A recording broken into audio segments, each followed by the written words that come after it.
പോരാട്ടത്തിൻ്റെയും സഹനത്തിൻ്റെയും കനലൊഴിയാത്ത നൂറ്റാണ്ടുകൾ പിന്നിട്ട് ഭവ്യഭാരതം വിജയമുഹൂർത്തത്തിലേക്ക് പദമൂന്നുകയാണ്. ലാത്തിച്ചാർജും അവിടുത്തെ നാട്ടുകാരായ സ്ത്രീകളടക്കം മുളകുപൊടി ചൂടുവെള്ളത്തിൽ കലക്കി പോലീസിന് നേരെ ഒഴിക്കുന്നതും അങ്ങനെ കർഷകർക്ക് നൽകാനുള്ള എല്ലാ പ്രൊട്ടക്ഷനും അവർ നൽകിയെങ്കിലും അതൊന്നും ഫലവത്താകുന്ന തരത്തിലായിരുന്നില്ല പോലീസിൻ്റെ വിന്യാസം.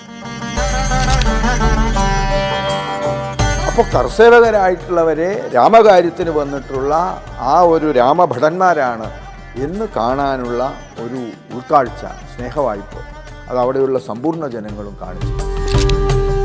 നൂറ്റാണ്ടുകളായി കാത്തിരുന്ന ശുഭമുഹൂർത്തം ആഗതമായി. ഭാരത സംസ്കൃതിയുടെ ആൾരൂപത്തിന് മര്യാദാ പുരുഷോത്തമൻ സാക്ഷാൽ ശ്രീരാമചന്ദ്രന് അയോധ്യയിൽ പ്രാണപ്രതിഷ്ഠ.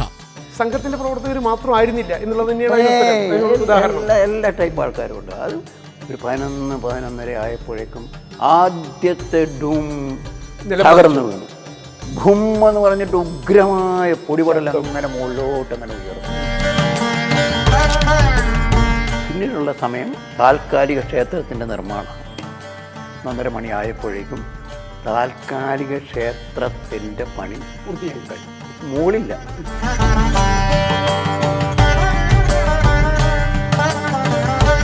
രാമ രാമ രവികുല സോമ കോദണ്ഡ രാമ പട്ടാഭിരാമ.